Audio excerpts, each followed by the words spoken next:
Bonjour à tous, nous sommes toujours à Néchin en Belgique et on va faire un peu des tours dans les cimetières communaux de Néchin. Il y a quelques tombes et endroits insolites.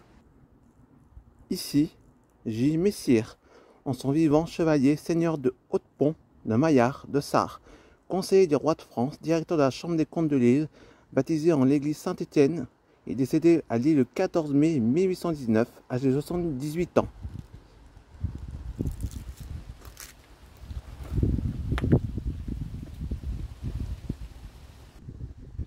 Ici, vous avez un très joli bas-relief et on voit des travaux agricoles qu'on faisait dans la région au 19e siècle.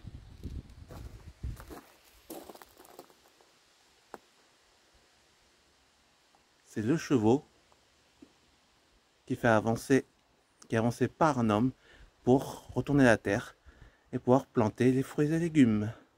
Il y en a une dame qui est derrière qui regarde. Nous sommes maintenant devant une chapelle funéraire.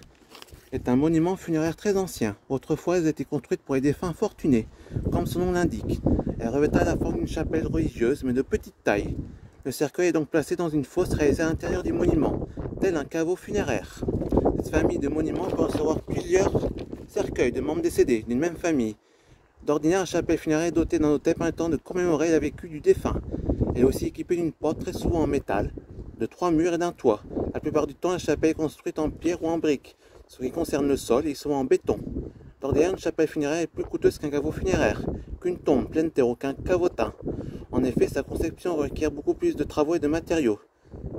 Le prix peut s'élever entre 10 000 et 30 000 euros, voire plus. Ici, vous êtes devant le monument funéraire de Néchin, à ses enfants morts pour la patrie, lors des différentes guerres, Première et Deuxième Guerre mondiale. Ici, nous sommes devant le monument funéraire, à la pieuse mémoire de 105 religieuses inhumées ici. De 1905 à 1978, le pensionnat des religieux de la Sainte-Union de Sacré-Cœur à Néchin.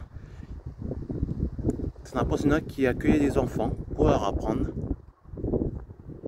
la vie. Nous sommes maintenant devant la réplique d'une grotte de Lourdes. La grotte de Lourdes en souvenir de nos glorieux morts 1940-45, des soldats, des prisonniers militaires et politiques, des victimes civiles priées pour les prêtres de Néchin qui représentent ce lieu. Après les apparitions de Lourdes, de très nombreuses répliques de la grotte de Lourdes sont réalisées jusqu'en 1914. Ce n'est évidemment pas une date butoir. Après cette date, le nombre de copies de grottes continue toujours d'évoluer. En 2015, un auteur a répertorié en France plus de 705 sites. Dans le reste du monde, 321 copies de la grotte. Si certaines sont fidèles à l'original, d'autres ne font que s'en inspirer. Telles en forme, légèrement différentes. Une cavité vide, pas de grotte, une chapelle, un hôtel, Saint Bernadette, etc. Certaines copies ont une cohérence architectonique qui les rend assez crédibles, d'autres sont juste un amas informe laborieusement tenu par du mortier. Quelques-unes ont même un aspect exotique. D'après Lucien Grattet, même si des bénévoles ont souvent participé à la réalisation des travaux, les gros chantiers ont généralement été réalisés par des maçons professionnels.